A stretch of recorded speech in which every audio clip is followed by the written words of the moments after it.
Hi guys, today we are making invisible ink, and to make invisible ink you need half a cup of water, and in the same bowl you need to add 1 tablespoon of baking soda, and we are going to mix it really well till it's fully kind of dissolved in your water. And now we take a piece of paper and you need a brush. You take your baking soda solution,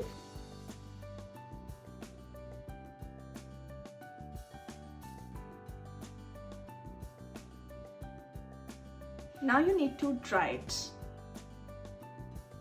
Thank you. And now we prepare this. Now you take another bowl, and this is rubbing alcohol, 1/4 cup of rubbing alcohol and little bit of turmeric. Give your turmeric a good mix. It's fully dissolved. Get back your paper as soon as it's dry, and now we show you invisible ink.